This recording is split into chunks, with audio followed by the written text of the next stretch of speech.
قرآن پاک الحمد کی الف سے لے کے سارے کا سارا نعت مصطفیٰ ہے۔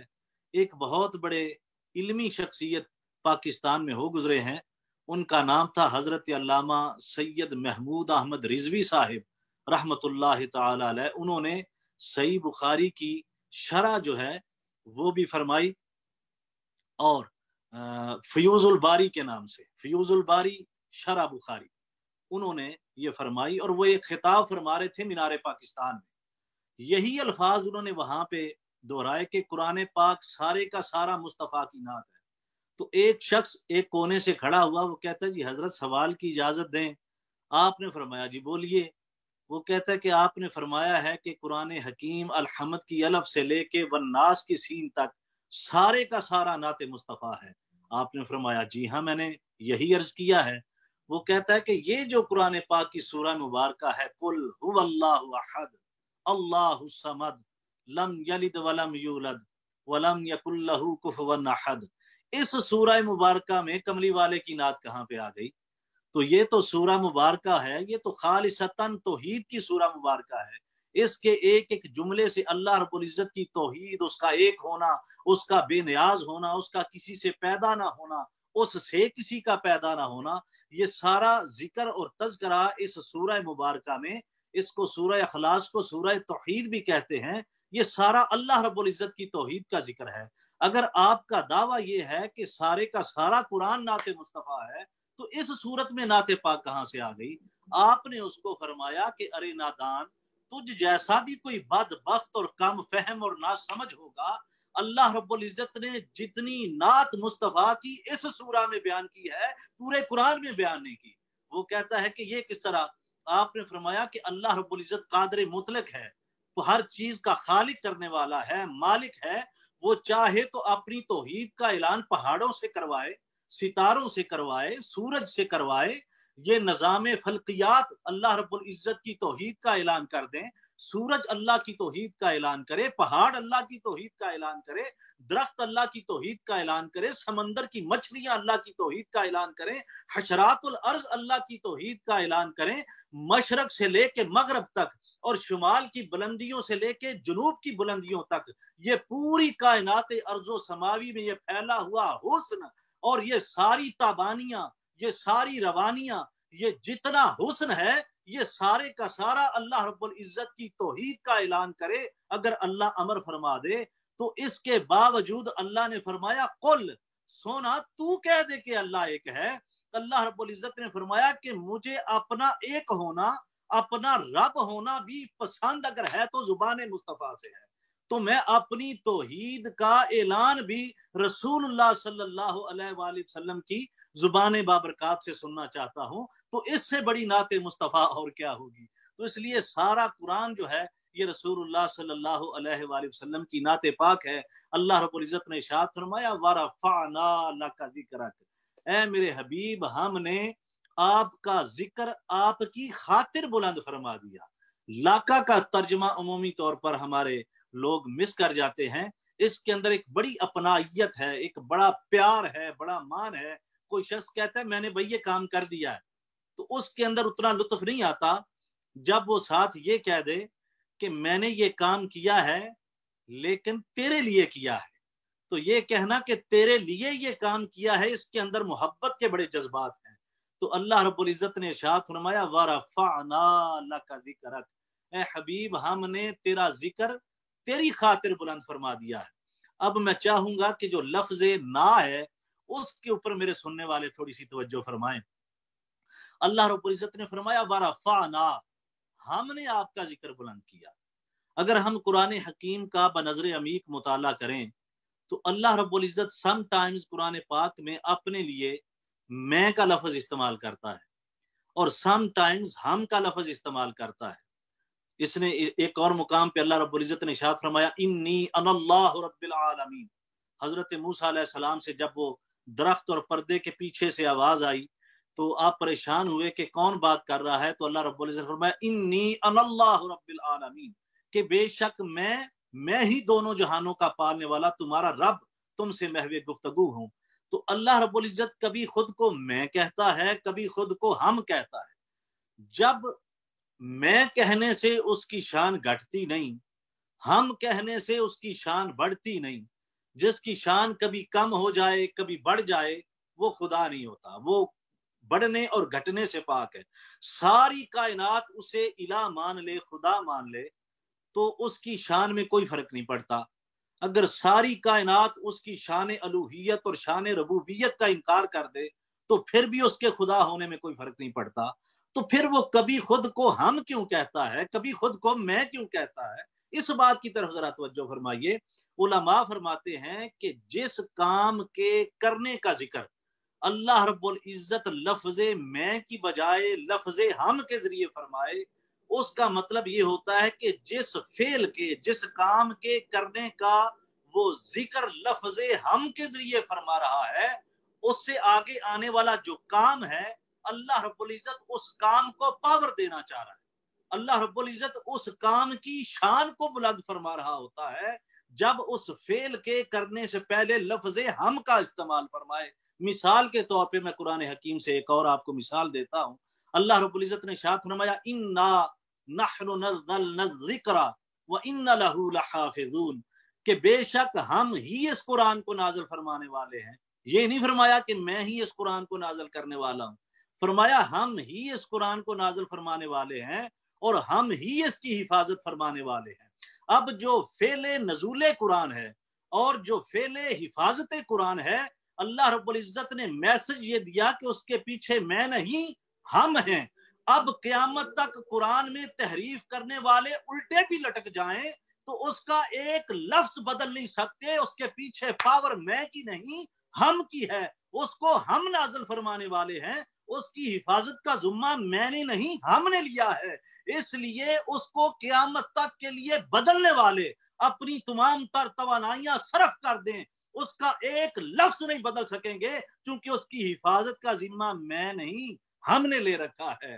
اسی طرح قرآن پاک کے ایک اور مقام کی طرف آ جائیے۔ اللہ رب العزت نے ارشاد فرمایا انا اعطیناک الکوثر، اے محبوب آپ کو خیر کثیر ہم نے عطا کی ہے، میں نے نہیں عطا کی۔ اب جو فعل عطائے کوثر ہے اس کے پیچھے لفظ ہم ہے، میں نہیں۔ پتہ یہ چلا، میسج اللہ رب العزت نے یہ دیا کہ اب مصطفیٰ کو ہر معاملے میں خیر کثیر دینے والا میں خود رب لفظ ہم کے ذریعے دے رہا ہوں۔ اب مصطفیٰ کے ذکر کو مٹانے والے، مصطفیٰ کی صفات کو مٹانے والے، مصطفیٰ کریم کے ذکر پاک سے اپنے آپ کو تنگی محسوس کرنے والے اور ذکر مصطفیٰ کو روکنے والے یہ الٹے بھی لٹک جائیں تو نہیں ختم کر سکتے اس کے پیچھے خیر کثیر عطا کرنے کے میں نہیں ہم ہیں، ہم نے خیر کثیر عطا فرمائی ہے۔ اسی طرح اللہ رب العزت نے ارشاد فرمایا وَرَفَعْنَا لَكَ ذِكْرَكَ، اب فعل بلندی ذکر مصطفیٰ کے پیچھے میں نہیں ہم ہیں، ہم نے مصطفیٰ کے ذکر کو بلند کر دیا ہے۔ اب کوئی ذکر مصطفیٰ روکنے کی لاکھ کوشش کرتا رہے، اس کے پیچھے قوت جو ہے وہ لفظ ہم کی ہے، ہم نے بلند کر دیا ہے۔ اب علماء فرماتے ہیں کہ یہ بلندی کیا بلندی ہے اور کیا ذکر اللہ رب العزت نے ارشاد فرمایا ہے۔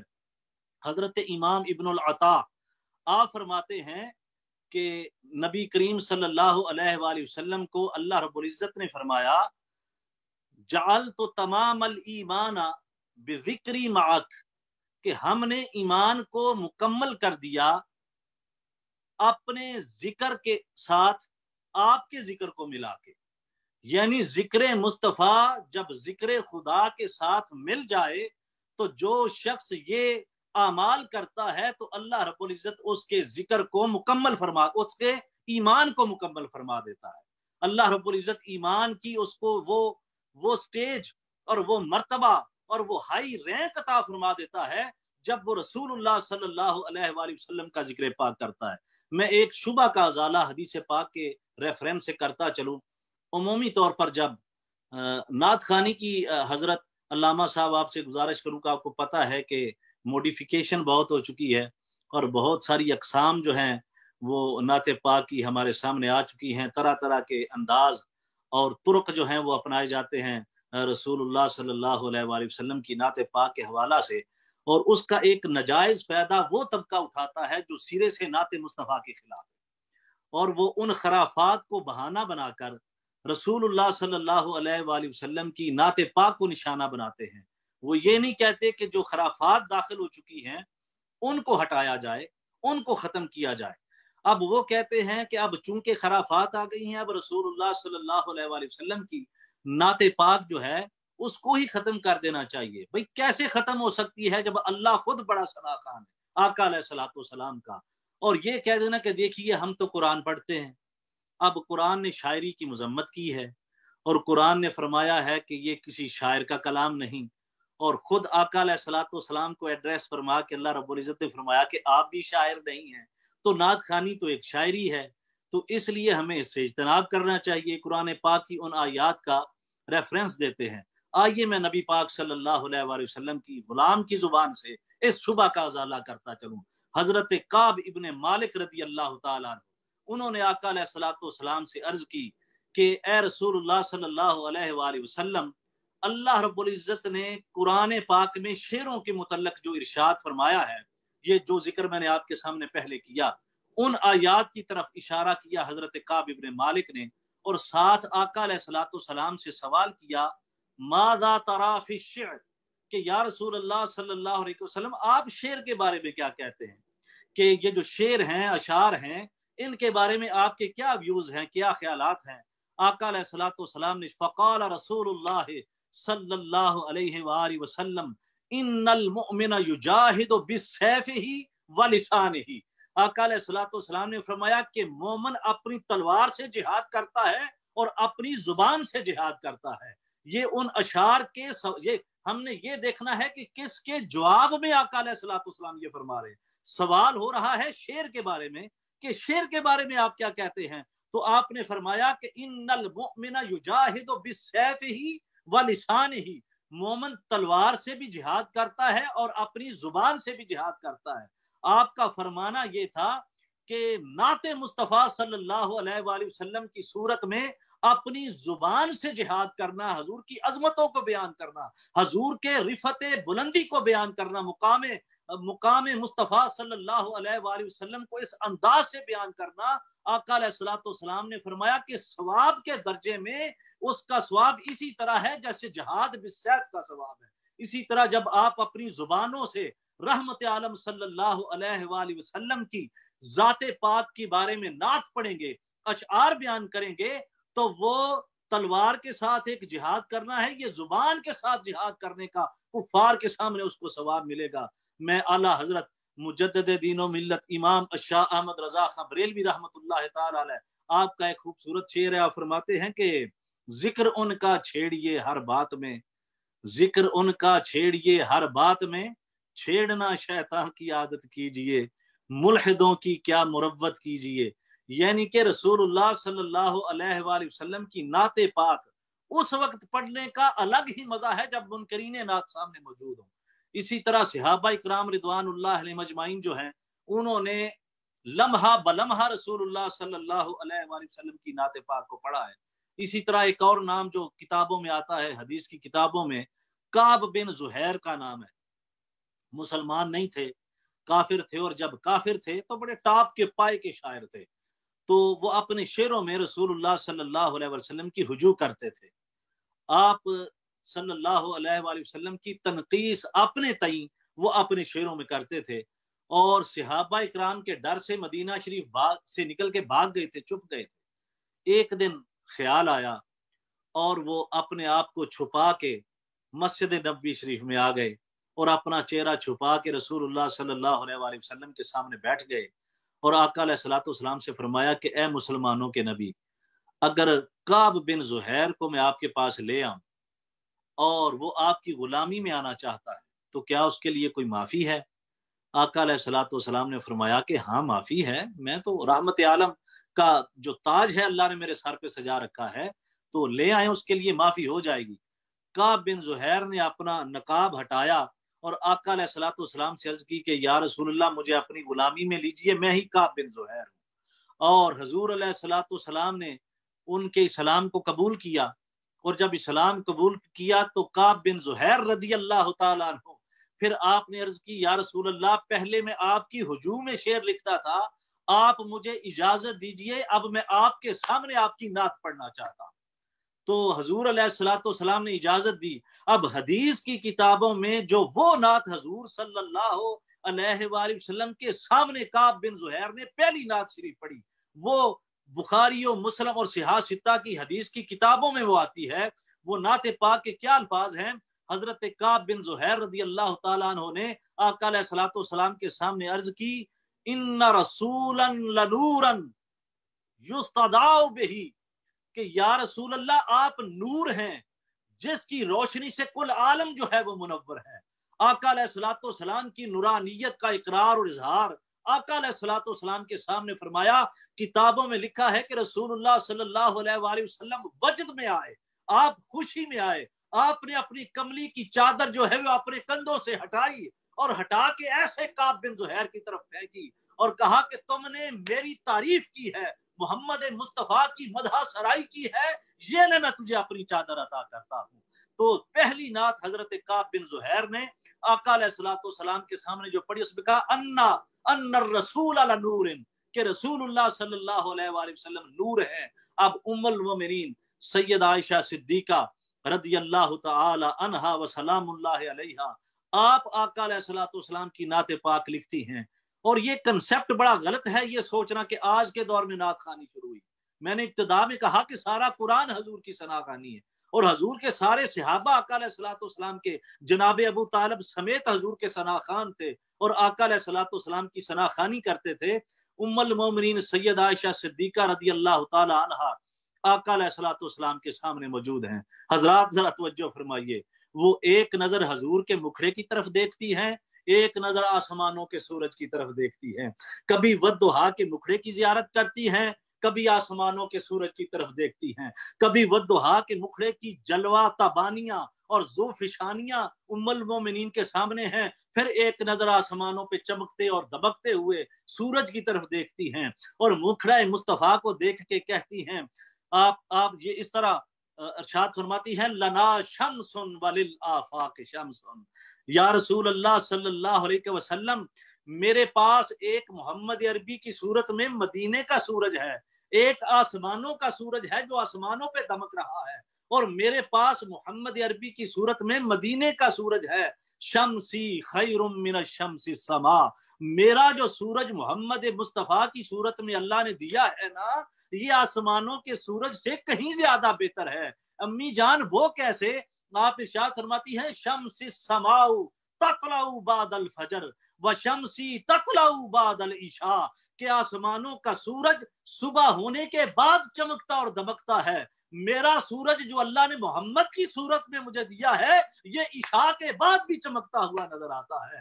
اور یہی حدیث اس کے اوپر دلالت کرتی ہے کہ رات کا حضرت ام المومنین سیدہ عائشہ صدیقہ سوئی کے ساتھ سٹیچنگ فرما رہی ہیں، دیا جل رہا ہے، اچانک ہوا کی تھوڑی سی تیزی ہوتی ہے، دیا بجھتا ہے، سوئی ہاتھ سے گرتی ہے، اس کو تلاش کر رہی ہیں۔ رحمت عالم صلی اللہ علیہ وآلہ وسلم کمرے میں داخل ہوتے ہیں۔ آپ نے فرمایا، عائشہ کیا ڈھونڈ رہی ہو اندھیرے میں؟ عرض کی، یا رسول اللہ صلی اللہ علیہ وسلم میری سوئی گم ہو گئی ہے، وہ نہیں ملتی۔ کتابوں میں لکھا ہے، فتبسم رسول اللہ صلی اللہ علیہ وآلہ وسلم، میرے آقا مسکرائے، حضور مسکرائے، آپ کے دندان مبارک سے نور کی ایسی شعاع نکلی، ایسی روشنی نکلی کہ ام المومنین کی گمشدہ سوئی جو ہے وہ مل گئی۔ تو آپ نے فرمایا، شمس السماء تطلع بعد الفجر وشمسی تطلع بعد العشاء، آسمانوں کا سورج تو صبح ہونے کے بعد چمکتا ہے، میرا محمد عشاء کے بعد بھی چمکتا ہوا نظر آتا ہے۔ حضور پیر سیدنا میر علی شاہ صاحب گولڑوی رحمت اللہ تعالی علیہ، آپ نے فرمایا، مکھ چند بدرشا شانی ہے، متھے چمکے لاٹ نورانی ہے، کالی زلفت اکھ مستانی ہے، مخمور اکھیں ہن مد بریاں، اس صورت نو میں جان آکھاں، جانان کے جانے جہان آکھاں، سچ آکھاں تے رب دی شان آکھاں، جس شان تو شانہ سب بنیاں، سبحان اللہ ما اجملکا ما اکملکا ما احسنکا، کتھے مہر علی کتھے تیری ثنا، گستاخ یقین کتھے جا لڑیاں۔ تو یہ وہ سورج ہے جو رات کے بعد بھی چمکتا ہوا نظر آتا ہے۔ یہ ام المومنین سیدہ عائشہ صدیقہ رضی اللہ تعالی عنہا، آپ نے آقا علیہ الصلوۃ والسلام کی نعت پاک لکھی، اور شعرا یا پاک کلام حضرت حسان بن ثابت رضی اللہ تعالیٰ عنہ کا آپ ہر محفل میں سنتے ہیں، ہر محفل میں پڑھتے ہیں، لیکن ایک نئی جہت کے ساتھ میں آپ کے سامنے حضرت سیدنا حسان بن ثابت رضی اللہ تعالیٰ عنہ کے کلام کو عرض کرنے کی کوشش کروں گا، اور گزارش کروں گا کہ جتنے احباب آن لائن ہیں وہ اس میری گفتگو کے اس حصے کی طرف خصوصی توجہ فرمائیں۔ حضرت حسان بن ثابت حضور علیہ الصلوۃ والسلام کے سامنے عرض کرتے ہیں، آپ کے لیے ممبر بچھایا جاتا ہے، ممبر پہ صحابی رسول حضور کے سامنے نعت پڑھتا ہے اور کیا عرض کرتا ہے، وَأَحْسَنُ مِنْ كَلَمْ تَرَقَتُ عَيْنِي وَأَجْمَلُ مِنْ كَلَمْ تَلِدِ النِّسَاءُ۔ یا رسول اللہ صلی اللہ علیہ وسلم، میری آنکھ نے آج تک آپ جیسا خوبصورت دیکھا ہی کوئی نہیں۔ اب حسان بن ثابت رضی اللہ تعالیٰ عنہ سے سوال ہو سکتا ہے، بھئی آپ شاید مکے یا مدینے سے باہر نہ نکلے ہوں، آپ نے ساری زندگی حجاز کے باہر کا سفر نہ کیا ہو، اللہ نے بڑے بڑے حسین و جمیل پیدا کیے ہوں، آپ نے کون سا ساری دنیا دیکھ رکھی ہے جو آپ نے یہ کہہ دیا ہے وَأَحْسَنُ مِنْ كَلَمْ تَرَقَتُ عَيْنِي۔ بھئی آپ کی آنکھ نے نہیں دیکھا، ہو سکتا ہے کہ بڑے بڑے حسین و جمیل ہوں تو آپ کی آنکھ نے نہیں دیکھا نا۔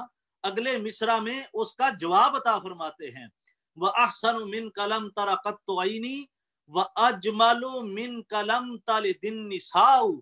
آپ فرماتے ہیں کہ میری آنکھ آپ جیسا خوبصورت کیسے دیکھ سکتی ہے کہ کسی ماں نے اتنا خوبصورت آج تک جنم ہی نہیں دیا، پیدا ہی نہیں کیا اتنا خوبصورت۔ اور آگے ارشاد فرمایا، خلقت مبرأ من کل عیب کأنک قد خلقت کما تشاء۔ اس لفظ پہ میں نے تھوڑی سی بات کرنی ہے، خلقت مبرأ من کل عیب۔ یا رسول اللہ صلی اللہ علیہ وسلم، آپ کو تمام عیبوں سے پاک پیدا کیا گیا ہے۔ کأنک قد خلقت کما تشاء، مجھے تو ایسا لگتا ہے کہ آپ کو آپ کی مرضی کے مطابق پیدا کیا گیا ہے۔ اب یہ عقیدہ صحابی کا ہے، وہ رسول اللہ صلی اللہ علیہ وآلہ وسلم کے سامنے صحابی رسول کہہ رہا ہے، کأنک قد خلقت کما تشاء، یا رسول اللہ مجھے تو ایسا لگتا ہے کہ آپ کو آپ کی مرضی کے مطابق پیدا کیا گیا ہے۔ اب ایمان کے 3 درجے ہیں۔ پہلا درجہ یہ ہے کہ اگر کوئی غلط کام ہوتا ہوا دیکھیں تو ہاتھ کے ساتھ اسے روکیں۔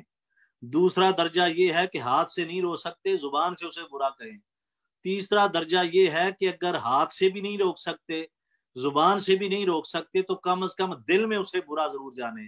یہ حکم ہمارے لیے، اللہ کے نبی کے لیے ایسا حکم نہیں ہے۔ رسول شریعت کا پابند نہیں ہوتا، رسول شارع ہوتا ہے، یعنی کہ رسول کا عمل شریعت بنتا ہے دوسروں کے لیے۔ رسول خود شریعت کا پابند نہیں ہوتا، رسول شریعت بنانے والا ہوتا ہے۔ تو اگر رسول اللہ صلی اللہ علیہ وآلہ وسلم کے سامنے صحابی رسول نے غلط کلمات کہے ہوں جو شرک کے اوپر مبنی ہوں، تو اللہ کے رسول کی شان یہ نہیں کہ وہ اس کو دل میں برا سمجھیں اور چھوڑ دیں کہ اس نے بری بات کی ہے۔ رسول کا یہ منصب نہیں، رسول کا منصب یہ ہے کہ اسی وقت اسے روکے۔ جب حسان بن ثابت نے یہ کہا کہ قد خلقت کما تشاء، مجھے لگتا ہے کہ اللہ نے آپ کو آپ کی مرضی کے مطابق پیدا کیا ہے، صحابی کا عقیدہ یہ ظاہر کرتا ہے کہ مصطفیٰ کا ظہور بعد میں ہوا، مصطفیٰ کی مرضی کا وجود پہلے تھا، ظہور مصطفیٰ بعد میں ہوا، ولادت مصطفیٰ بعد میں ہوئی، لیکن مرضی مصطفیٰ جو ہے وہ پہلے موجود تھی۔ تو آقا علیہ الصلوۃ والسلام کا یہ سن کے خوش ہونا اور اپنی چادر پھر عطا کر دینا، یہ عقیدے کے اوپر دلالت کرتا ہے کہ اللہ رب العزت کے پیارے حبیب کو بھی اس بات کے اوپر متفق ہیں کہ ولادت بعد میں ہوئی، مرضی مصطفیٰ پہلے تھی۔ آقا علیہ الصلوۃ والسلام نے اللہ رب العزت سے عرض کی ہوگی، یا رب العالمین میرا چہرہ والضحیٰ کا بنا دے، اللہ نے بنا دیا ہوگا۔ میری آنکھیں مازاغ کی بنا دے، اللہ نے بنا دی ہوگی۔ میری زلفیں واللیل کی بنا دے، اللہ نے بنا دی۔ میرا مکھڑا والضحیٰ کا بنا دے، اللہ نے بنا دیا۔ میرے ہاتھ ید اللہ کے بنا دے، اللہ نے بنا دیے۔ میرا سینہ علم نشرہ کا بنا دے، اللہ نے بنا دیا۔ میرے بازو ومار میت کے بنا دے، اللہ نے بنا دیے۔ میری زبان وما ینطق عن الہوا ان ہوا الا وحی یوحی کی بنا دے، اللہ نے بنا دی۔ تو صحابی رسول کے اشعار جو مصطفیٰ کے سامنے پڑے وہ اس عقیدے کے اوپر دلالت کرتے ہیں کہ ولادت مصطفیٰ اور ظہور مصطفیٰ بعد میں ہوا، مرضی مصطفیٰ اس سے پہلے موجود تھی۔ کأنک قد خلقت کما تشاء، کہ آپ کو آپ کی مرضی کے مطابق پیدا کیا گیا ہے۔ اور آگے آپ ارشاد فرماتے ہیں ما ان مدحت محمدم بمقالتی ولکن مدحت مقالتی بمحمد، میں یہ جو نعتیں پڑھتا ہوں نا، یہ میں نعتیں اس لیے نہیں پڑھتا کہ میری نعتوں کے پڑھنے سے مصطفیٰ کی شان بلند ہو رہی ہے، میرے نعتوں کے پڑھنے سے مصطفیٰ کو عروج مل رہا ہے، میری نعتوں کے پڑھنے سے مصطفیٰ کے درجات میں بلندی مل رہی ہے۔ آپ نے فرمایا کسی غلط فہمی میں نہ رہنا، میں نعت اس لیے پڑھتا ہوں کہ نعت مصطفیٰ کہنے سے حسان کی شان بلند ہو رہی ہے، حسان کے درجات بلند ہو رہے ہیں۔ اور کون جانتا ہے، قبلہ حضرت علامہ اظفر ایوب صاحب ذرا توجہ فرمائیں میرے اس جملے کی طرف، اگر آپ کینیڈا میں بیٹھ کے مسجد گنبد خضرا میں یہ پروگرام کر رہے ہیں اور کتنے عرصے سے وہاں پہ امام و خطیب یا مختلف آپ کی رسپانسبلٹیز ہوں گی، آپ ڈیوٹیز ادا فرما رہے ہیں، اور مجھ جیسا گناہ گار شخص، ایک ادنا سا خطیب، اگر میں یہاں پہ ہوں، اللہ کے فضل سے میں نے دنیا کے سارے جو بر اعظم ہیں ان کا ٹریول کیا، سفر کیا، اور آج اگر اللہ نے مجھے عزت دی، مجھ جیسے نوجوان یہاں پہ میں نے دیکھا ہے کہ گیس سٹیشنز پہ، پیٹرول سٹیشنز پہ کام کرتے ہیں، مزدوری کرتے ہیں، وہ طرح طرح کی سختیاں اور مشقت برداشت کرتے ہیں۔ اگر ہمیں اللہ نے یہ عزت دی ہے آئمہ، خطبہ، علماء اور نعت خوانان حضرات کو، تو کس وجہ سے دی ہے؟ اس لیے کہ ہم ذکر مصطفیٰ کرتے ہیں، رسول اللہ صلی اللہ علیہ وآلہ وسلم کا ذکر کرتے ہیں، تو حضور کے ذکر کی، ورنہ ہمیں کوئی سرخاب کے پر نہیں لگے ہوئے۔ اگر ہمارے اعمال کا لوگوں کو پتا چل جائے تو اللہ کی قسم ہمیں مصلے پہ نہ کھڑا ہونے دیں۔ اللہ رب العزت نے مصطفیٰ کے ذکر کا صدقہ یہاں پہ بھی ہمارے عیبوں پہ پردہ ڈال رکھا ہے، اور ہم التجا کرتے ہیں کہ مولا اسی طرح قیامت میں بھی ہمارا بھرم رکھنا، پردہ ڈالے رکھنا۔ تو اگر آج ہمیں اللہ نے عزت دی ہے ذکر رسول کا صدقہ، تو حسان بن ثابت رضی اللہ تعالیٰ عنہ نے حضور کی یہ نعت 1450 سال پہلے حضور کے سامنے پڑھ کے اعلان کر دیا تھا کہ میں اپنی نعتوں سے مصطفیٰ کی شان نہیں، اپنی شان بڑھا رہا ہوں، اپنے درجے بڑھا رہا ہوں۔ تو یہ نعت کا سلسلہ چلتا چلتا جب حضرت شیخ سعدی تک پہنچتا ہے تو وہ رقم تراز ہوتے ہیں، بلغ الللا بکمالہ کشف الدجا بجمالہ حسنت جمیع خصالہ، بند پورا نہیں بنا، ربائی مکمل نہیں ہو رہی، قطع مکمل نہیں ہو رہا، 3 مصرے بنے ہیں، چوتھا مصرع ذہن میں نہیں آ رہا۔ کتابوں میں لکھا ہے کہ سوچتے سوچتے حضرت سعدی سو جاتے ہیں، جب سوتے ہیں تو نصیب جاگتا ہے، مقدر جاگتے ہیں، تاجدار کائنات خواب میں زیارت عطا فرماتے ہیں۔ آپ نے فرمایا کہ سعدی جو میری نعت لکھی ہے ذرا مجھے پڑھ کے سنا۔ حضرت سعدی عرض کرتے ہیں یا رسول اللہ مکمل نہیں ہو سکا، چوتھا مصرع میرے ذہن میں نہیں آ رہا۔ آپ نے فرمایا سنا تو صحیح۔ حضرت سعدی ہاتھ باندھ کے خواب میں میرے کریم کے سامنے کھڑے ہوتے ہیں۔ اللہ اکبر، آج میں ذکر مصطفیٰ کرتا ہوں، میں حضور کی ثنا خوانی کرتا ہوں، لوگ سنتے ہیں، خوش ہوتے ہیں، قربان جاؤں سعدی کے مقدر اور نصیبوں پر جسے مصطفیٰ کے سامنے نعت پڑھنے اور سنانے کا شرف نصیب ہو رہا ہے۔ عرض کرتے ہیں یا رسول اللہ میں نے لکھا ہے بلغ الللا بکمالہ۔ اب حضور نے بھی سن کے سبحان اللہ کہا ہوگا، اللہ اکبر۔ یا رسول اللہ میں نے لکھا ہے بلغ الللا بکمالہ کشف الدجا بجمالہ حسنت جمیع خصالہ۔ اب چوتھا مصرع میرے ذہن میں نہیں آ رہا۔ میرے کریم نے فرمایا سعدی آگے لکھ دینا صلو علیہ وآلہ۔ تو حضور علیہ الصلوۃ والسلام نے اس کلام کا چوتھا مصرع خود عطا فرمایا، اور اس کو آپ دیکھ لیے کہ پوری دنیا میں کتنی پذیرائی ملتی ہے کہ پوری دنیا میں شیخ سعدی کا یہ کلام ہر جگہ پہ پڑھا جاتا ہے، جس کا چوتھا مصرع خود رسول اللہ صلی اللہ علیہ وآلہ وسلم نے عطا فرما دیا کہ سعدی اس کے آگے لکھتا کیوں نہیں صلو علیہ وآلہ۔ حضرت امام بصیری کس شخص سے چھپی ہوئی ہے کہ آپ کے جو اعمال ہیں، جو پچھلی زندگی ہے، اب وہ سیرت میں لمبی گفتگو ہو جائے گی، اس کی طرف نہیں جاتا۔ حضرت بصیری کو فالج ہوا، اٹھ نہیں سکتے، مسجد میں نہیں جا سکتے، وضو نہیں کر سکتے۔ انہوں نے کہا کہ چلیں مصطفیٰ کی نعت لکھتے ہیں۔ ساری زندگی دنیا داروں کے قصیدے لکھے، ساری زندگی دنیا داروں کے شان میں جو ہے وہ کلام لکھے۔ انہوں نے کہا کہ آئیں مصطفیٰ کی بارگاہ میں کلام لکھتے ہیں۔ اور لکھنا شروع کیا مولا یصلی وسلم دائمن ابدا الا حبیبک خیر الخلق کلہم محمد سید الکونین والثقلین والفریقین من عرب ومن عجم یا رب بالمصطفى بلغ مقاصدنا واغفر لنا ما مضى یا واسع الکرم۔ یہ نعت لکھی حضور علیہ الصلوۃ والسلام کی 160 سے زائد اشعار ہیں۔ یہ جب لکھی تو آپ سو گئے، جب سو گئے تو حضور علیہ الصلوۃ والسلام مدینے کا تاجدار خواب میں آ گیا۔ حضور علیہ الصلوۃ والسلام نے کرم فرما دیا، جب خواب میں حضور آتے ہیں تو آپ نے فرمایا بصیری ذرا وہ نعت مجھے سنا نا جو لکھی ہے، وہ قصیدہ سنا، میں بھی سماعت کروں کہ میری شان میں کیا لکھا ہے۔ بصیری خواب میں حضور کے سامنے، اور یہ ذہن نشین رہے کہ آقا علیہ الصلوۃ والسلام نے فرمایا کہ جس نے خواب میں مجھے دیکھا اس نے مجھے ہی دیکھا، شیطان میری شکل اختیار نہیں کر سکتا۔ جو خواب میں محمد عربی کو دیکھتا ہے وہ حضور کو ہی دیکھتا ہے۔ تو زیارت کی اشعار سنیں۔ خواب میں آقا علیہ الصلوۃ والسلام نے ان کے جسم پر ہاتھ پھیرا، اور وہ کیا دیکھتے ہیں خواب میں کہ میرا جسم ٹھیک ہو گیا ہے۔ ید اللہ کے ہاتھ جس جسم پہ لگ جائیں، جس کے سر پہ، صحابی کے سر پہ حضور نے ہاتھ رکھا، اس صحابی نے ساری زندگی بال نہیں کٹوائے کہ مصطفیٰ کا ہاتھ میرے سر انور پہ لگا ہوا ہے، اب میں بال نہیں کٹواؤں گا ساری زندگی۔ تو حضور کا وہ ہاتھ، وہ لمس مبارک جب بصیری کے جسم کو لگا تو اللہ رب العزت نے شفا عطا فرما دی۔ صبح اٹھتے ہیں حضور علیہ الصلوۃ والسلام چادر عطا فرماتے ہیں، اپنی کملی عطا فرماتے ہیں، خوش ہو کے خواب میں اپنے پلوں کے نیچے، سرانے کے نیچے رکھتے ہیں۔ صبح بیدار ہوتے ہیں، کیا دیکھتے ہیں کہ جو جسم چل نہیں سکتا تھا اب وہ رک نہیں رہا، جو اٹھ نہیں سکتا تھا وہ کھڑا ہو گیا ہے، جو بیٹھ نہیں سکتا تھا وہ چل رہا ہے۔ اور خیال آیا کہ حضور کی کرم نوازیوں سے یہ معاملہ تو ہوا، میں نے خواب میں چادر حضور نے عطا کی تھی، اپنے سرانے کے نیچے رکھی، وہ دیکھوں، سرانہ اٹھایا تو وہ چادر مبارک جو حضور نے عطا فرمائی تھی وہ سرانے کے نیچے موجود تھی۔ تو اس نسبت سے پھر اس قصیدے کو قصیدہ بردہ کہا گیا کہ چادر والا قصیدہ، یعنی کہ آقا علیہ الصلوۃ والسلام کی نعت پاک کا تسلسل قرآن سے شروع ہوتا ہے، صحابہ میں آتا ہے، صحابہ سے نکلتا ہے، اہل بیت اطہار میں جاتا ہے۔ حضرت امام زین العابدین علیہ السلام کے شعرۂ افاق اشعار جو میدان کربلا میں آپ نے کہے، کس کو نہیں یاد؟ ان التیار حسبا، اور پھر فرمایا کہ یا رحمت للعالمین ادرکنی زین العابدین۔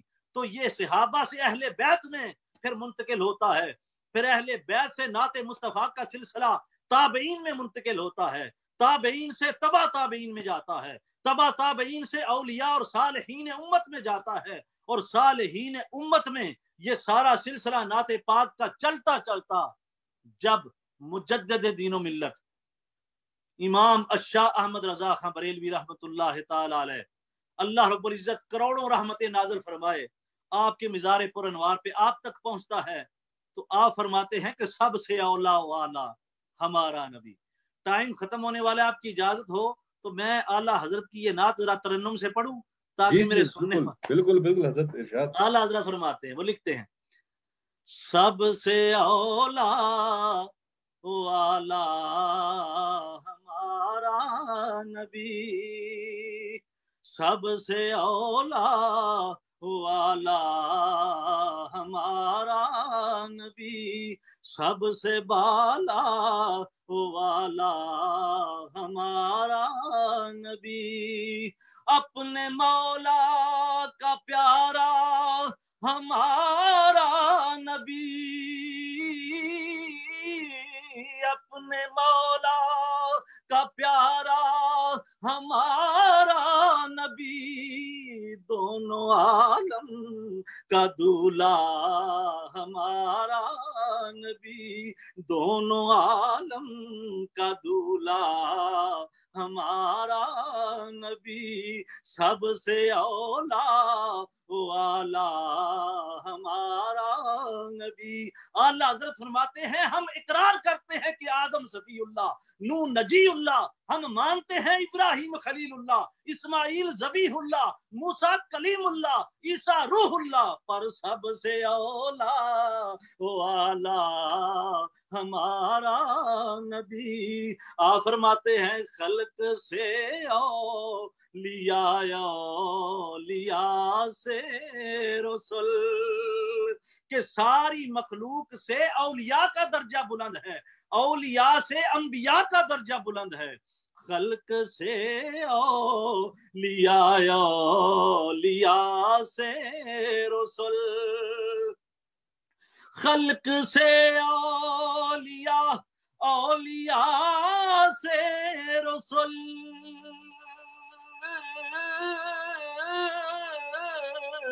خلق سے اولیاء، اولیاء سے رسول، سب رسولوں سے اعلیٰ ہمارا نبی، سب رسولوں سے اعلیٰ ہمارا نبی، غمزدوں کو رضا مجدہ دیجئے کہ ہے، غمزدوں کو رضا مجدہ دیجئے کہ ہے، غمزدوں کو رضا مجدہ دیجئے کہ ہے، بے کسوں کا سہارا ہمارا نبی، سب سے اولا والا ہمارا نبی، سب سے بالا والا ہمارا نبی۔ تو یہ نعت پاک کا جو سلسلہ ہے یہ شروع ہوا ازل سے اور ابد تک جاری رہے گا، اور اللہ کے فضل سے قیامت کے دن بھی ساری مخلوق آقا علیہ الصلوۃ والسلام کی مدح سرا ہوگی، انبیاء سمیت۔ فقط اتنا سبب ہے ان عقاد بزم محشر کا کہ ان کی شان محبوبی دکھائی جانے والی ہے۔ کس کو یہ معلوم نہیں کہ آقا علیہ الصلوۃ والسلام نے فرمایا کہ قیامت کے دن حمد کا جھنڈا میرے ہاتھ میں ہوگا، سارے نبی اس جھنڈے کے نیچے ہوں گے، لواء الحمد یوم القیامہ بیدی ولا فخر، کہ سارے نبی بھی اس جھنڈے کے نیچے ہوں گے۔ میں اس بات پہ فخر نہیں کرتا، آخری جملہ قارئین کی نظر کرتا ہوں، بھئی بات تو فخر کی ہے، جس کے جھنڈے کے نیچے آدم صفی اللہ ہو، جس کے جھنڈے کے نیچے کلیم اللہ ہو، جس کے جھنڈے کے نیچے روح اللہ ہو، جس کے جھنڈے کے نیچے جو ہے وہ شاہ مصر ہو، حضرت یوسف جیسا حسین و جمیل ہو۔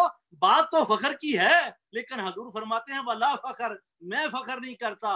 علماء فرماتے ہیں مطلب پتہ کیا ہے، کہ حضور نے فرمایا اگر قیامت کے دن سارے نبی اور رسول میرے جھنڈے کے نیچے ہوں گے تو یہ بات مصطفیٰ کے لیے قابل فخر نہیں، وہ نبی اور رسول فخر کریں جنہیں قیامت کا دن مصطفیٰ کا جھنڈا نصیب ہوگا۔ یہ بات رسول کے لیے قابل فخر نہیں، مصطفیٰ کے لیے قابل فخر نہیں، ان رسولوں کے لیے قابل فخر ہے جنہیں قیامت کے دن مصطفیٰ کا جھنڈا نصیب ہو جائے گا۔ تو اللہ رب العزت ہمیں آخری دم تک آقا علیہ الصلوۃ والسلام کا مدح سرا رکھے، حضور علیہ الصلوۃ والسلام کی ثناخوانی میں اللہ رب العزت ہمیں زندہ بھی رکھے، اور آخری سانس تک حضور کی ثناخوانی کی اللہ ہمیں توفیق عطا فرمائے۔ وما علینا الا البلاغ المبین۔ میں بار دیگر آپ کا بھی شکریہ ادا کرتا ہوں، حضرت قبلہ شاہ صاحب کا شکریہ ادا کرتا ہوں کہ آپ نے مجھے دوبارہ موقع دیا۔ اللہ رب العزت سارے سننے والے جو ہیں ان کی حاضری بھی قبول و منظور فرمائے، میری حاضری بھی قبول و منظور فرمائے۔ وما علینا الا البلاغ المبین۔